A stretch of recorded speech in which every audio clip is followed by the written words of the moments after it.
البدع والأهواء، أهل البدع العقائدية وأهل البدع السياسية. نقول بيننا وبينكم السلف، بيننا وبينكم الكتب، كان فيقول البدع بيننا وبينكم. Bismillahirrahmanirrahim. Alhamdulillah wassalatu wassalamu ala Rasulillah wa ala alihi wa sahbihi wa man walah, ma ba'd. Kita lanjutkan bacaan berikutnya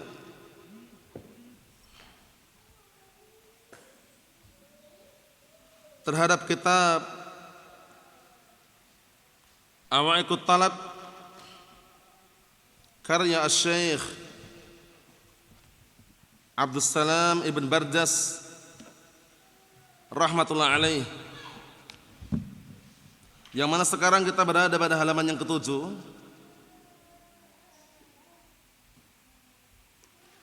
Halaman yang ke-7 ini masih berkaitan masalah meluruskan niat dalam mencari ilmu. Jadi orang ketika mencari ilmu bukan untuk mengejar gelar, mencari titel, biar viral, biar populer, biar dikenal, bukan.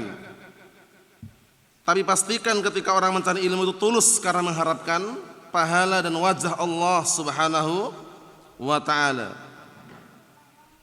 Karena orang kalau mencari ilmu itu hanya mengharapkan wajah manusia, mengharapkan dunia, harta, tahta atau yang semisalnya, dia tidak akan mendapatkan akhiratnya. Tapi kalau dia mencari ilmu itu karena akhirat, pasti dia akan mendapatkan dunianya. Kita lihat halaman 7 bagian tengah bawah itu. Qala al-Imam Abdullah ibn Mubarak rahimahullah, awalul ilmi an-niyatu, thumma al-istima', thumma al-fahm, thumma al-hifdh, thumma al-amal, thumma an-nashr. Masya Allah, lihat urut-urutan orang mencari ilmu. Jadi kata beliau, pertama kali ilmu itu niat. Ya, niatnya untuk apa dia mencari ilmu itu? Niatnya biar dipuji, disanjung oleh manusia, atau biar mendapatkan jabatan dalam pemerintahan, atau agar mendapatkan titel, gelar, doktor, profesor misalkan, atau LC, MSc atau yang semisalnya, atau bagaimana? Untuk penjelasan niat ini sudah kami jelaskan. Kalam yang paling bagus adalah kalam al-Imam Ahmad bin Hanbal Asy-Syaibani rahimahullah. Kata beliau, al-ilmu la ya'dilhu syai' liman sahat niyatuh. Ilmu itu tidak ada sesuatu apapun yang menandingi keutamaannya bagi siapa yang tulus niatnya. Akhirnya dikatakan, ya Aba Abdullah, kaifa tasihun niyah? Wahai Abu Abdullah, Imam Ahmad ditanya, bagaimana niat itu dikatakan tulus? Beliau mengatakan, yanwi raf'al jahli an nafsihi wa an ghairih. Seseorang mencari ilmu itu meniatkan untuk menghilangkan kebodohan dari diri pribadi, baru orang lain. Itulah dikatakan tulus dalam mencari ilmu. Jadi hilangkan dulu kebodohan yang ada pada diri kita, baru ngurus orang lain. Berdakwah na'am, tapi bukan berarti membiarkan diri kita bodoh gitu loh ya. Na'am, jangan pernah ridha dan rela kalau penyakit kebodohan itu ada pada diri kita, jangan. Teruslah berjuang, teruslah berkorban untuk bisa menuntaskan dan juga mencabut kebodohan ini dari na'am awal sampai hilang bersih kebodohan itu. Kita lihat itu yang pertama ya. Ilmu itu pertama kali niatnya dulu. Setelah niat lurus bagaimana? Summal istima', dengarkan. Jadi ilmu, kalau orang mencari ilmu gak dengar, gak memperhatikan, dia gak akan dapat ilmu. Karena 3 sarana disebutkan dalam Al-Quran Karim, dalam surat Qaf itu, di akhir surat Qaf. 3 sarana ini termasuk salah satu media agar dia bisa mendapatkan ilmu. Apa itu? Allah Ta'ala mengatakan, inna fi dzalika la dzikra lima kana lahu qalbun au alqas sam'a wa huwa syahid. Sesungguhnya dalam Al-Qur'an itu ada peringatan, ada ilmu, peringatan. Bagi siapa? Bagi orang yang memiliki qalbun. Apa qalbun itu? Akal. Untuk memahami. Jadi orang mencari ilmu harus ada akalnya. Untuk memahami Al-Qur'an was sunnah dengan pemahaman yang benar. Faham ya? Kemudian apa? Au alqas sam'a, mencurahkan apa? Pendengarannya. Orang mencari ilmu tidak mendengarkan apa yang disampaikan, enggak dapat. Pendengarannya curahkan, fokus. Paham ya? Nah, jangan yang dikatakan gurunya apa, dia dengarnya apa. Akhirnya lain kan? Maksudnya yang disampaikan gurunya A, dia dengarnya B. Bisa dikatakan kalau dalam ilmu mustalah itu seorang perawi atau pencari hadis itu hendaknya dia itu yaqdatan, sadar, tidak lalai. Paham ya? Posisi dia yaqdah, sadar, mutayaqqidhan, tidak lalai. Faham? Naam. Istima' itu bukan hanya sekedar mendengar loh ya. Kalau as-sama' itu mendengar, istima' itu mendengar dengan fokus. Paham ya? Fokus, serius, jenius. Itu ketika ingin meresapkan ilmu ke dalam benaknya. Yang ketiga, sumal faham. Setelah dia dengar, pahami. Yang disampaikan apa? Jangan sampai yang disampaikan A, pahamnya B, akhirnya gagal faham. Jangan. Nah, karena ilmu ini memang benar-benar luar biasa keistimewaannya dan keutamaannya. Jangan sampai salah itu ya. Naam. Setelah dia paham, apa yang dilakukan? Sumal hifdz, dihafalkan. Jadi hafalan ini penting sekali. Kalau dalam ilmu mustalah namanya dhabt as-sadr. Jadi seorang perawi dia termasuk ciri khas perawi hadis sahih adalah apa? Dhabt sadrnya ini tam, sempurna. Kekuatan hafalannya sempurna. Jadi dia punya hafalan. Orang mencari ilmu enggak punya hafalan. La Al-Qur'an dia hafal, wala as-sunnah dia hafalkan. Paling-paling minimalnya adalah 1-2 yang dihafalkan. Kalaupun dia tidak hafal secara langsung, pahamlah isi dan kandungannya. Yang diamalkan itu ada dalilnya gitu loh. Bisa dipahami ya? Wa illa pada asalnya dituntut untuk menghafal. Setelah niatnya lurus, mendengarkan dengan fokus, memahami, kemudian apa? Menghafalkan. Karena kalau orang punya hafalan hadis, hafalan Al-Qur'an, itu hujahnya kuat. Man hafizal hadis qawiyat hujjatuh, kata Imam Syafi'i rahimahullah taala. Barang siapa yang hafal hadis akan kuat argumennya. Tapi kalau dia sudah tidak menghafal, tidak belajar, ngandalkan media sosial, pengennya nyari yang instan-instan. Antum tahu yang kemasan-kemasan instan itu? Biasanya kan banyak pengawetnya kan? Maksudnya bagaimana barakallahu fiik? Maksudnya banyak orang yang kalau tidak fokus dalam belajarnya, tidak bermulazamah duduk di majelis, hanya ngandalkan media sosial, itu biasanya banyak yang salah cara bergeraknya. Paham ya? Hafalan tidak ada, gurunya enggak jelas, ya kan? Nah, ditanya apa kemarin? Haddatsana siapa? Ujung-ujungnya Google. Haddatsana Google, haddatsana Facebook, haddatsana Instagram, itu semuanya barakallahu fiik bukan jadi target utama. Zaman dahulu mungkin antum merasakan juga kan? Dulu kan belum ada HP-HP Android seperti sekarang ini. Paham ya? Dulu semuanya serba manual. Nah, bagaimana caranya kita bisa mengkondisikan keadaan? Jadi benar-benar menyempatkan waktunya untuk hadir di majelis al-ilm. Imam Malik rahmatullahi alaih saat diminta oleh seorang khalifah Harun ar-Rasyid, nggak sembarangan loh ya. Harun ar-Rasyid meminta agar apa? Ingin dengar bacaan Muwatta Malik. Di akhir ucapan Imam Malik mengatakan al-ilmu yu'ta wa la ya'ti. Ilmu itu didatangi nggak mendatangi. Sekarang ilmu sudah datang, orangnya nggak mau datang. Iya kan? Ilmu sudah datang, orangnya nggak mau datang. Nah, itu kan banyak kejadian seperti itu. Nah, semua orang pasti punya kesibukan lah. Dipahami, dimaklumi juga. Cuman sempatkan untuk ilmu ini. Kalau kita nggak nyempatkan kapan lagi? Jangan pernah ada ucapan kalau ada waktu luang. Jangan, luangkanlah waktunya. Paham ya? Meluangkan waktu. Bedakan antara menunggu waktu luang dengan meluangkan waktu. Kalau menunggu waktu luang, nggak luang-luang itu waktu. Digunakan terus, ya kan?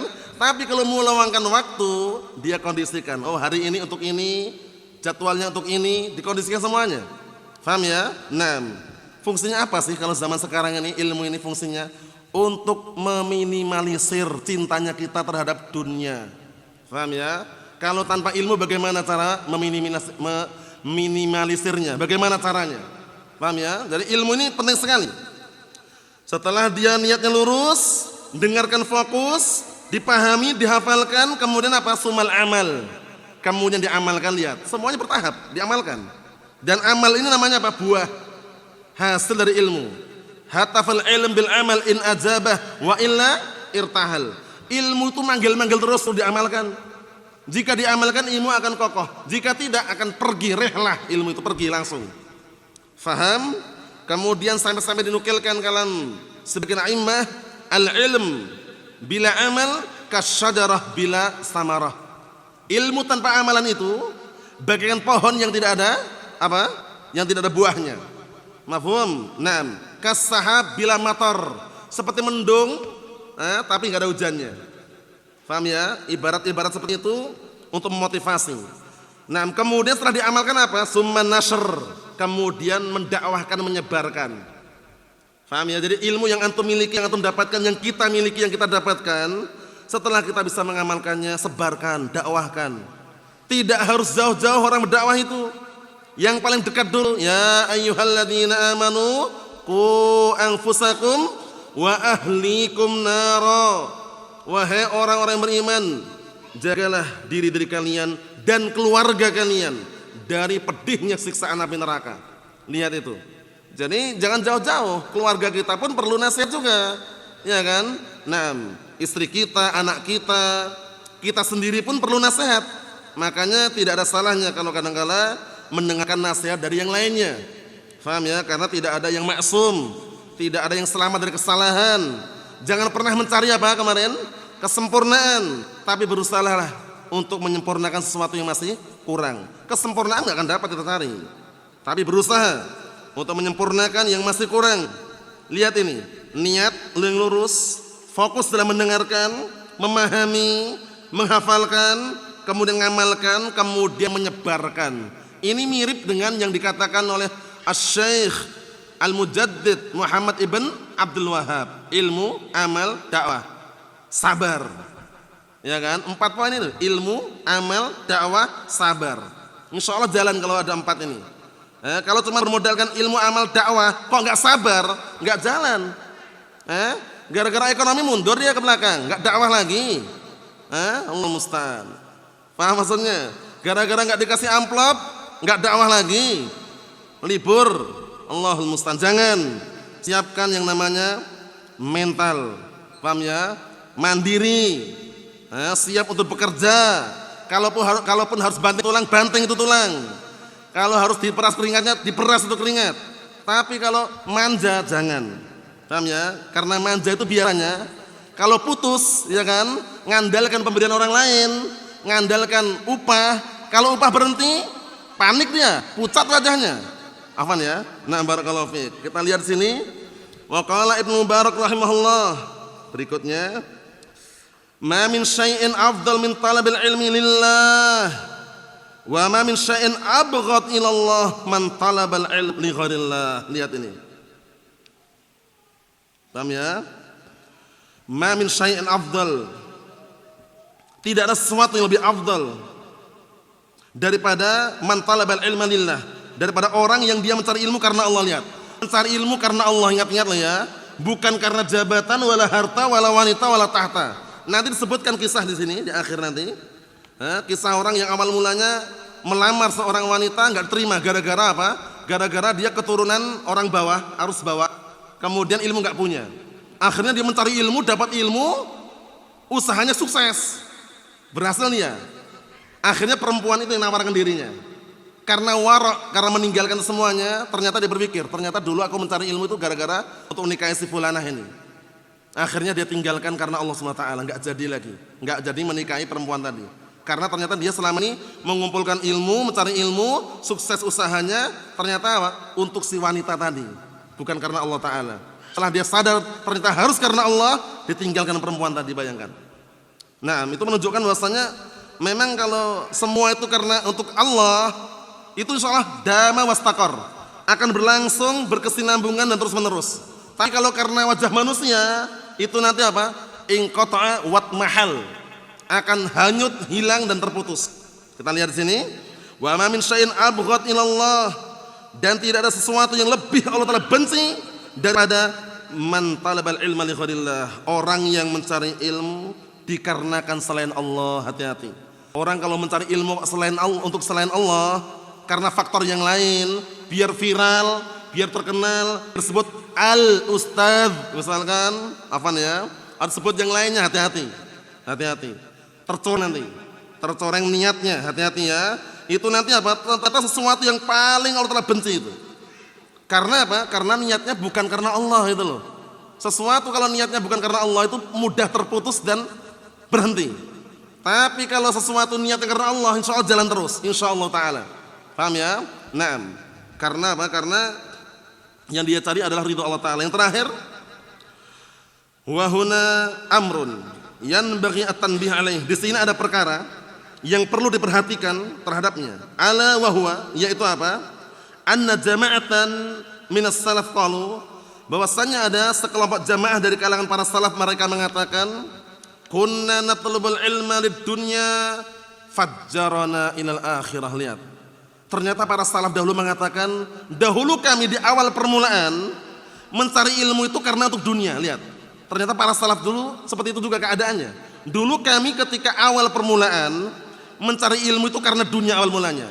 Akhirnya apa? Fajjarana ilal akhirah. Akhirnya justru membimbing diri kami kepada akhirat. Ilmunya itu akhirnya mengarahkan dia ke akhirat gitu loh. Orangnya awalnya cari ilmu karena dunia, awalnya dunia. Ternyata ilmu ini nggak mau kalau untuk dunia gitu loh. Pengennya ilmu itu ngarah ke akhirat. Karena kalau untuk dunia kan ada yang halal yang haram, ya kan?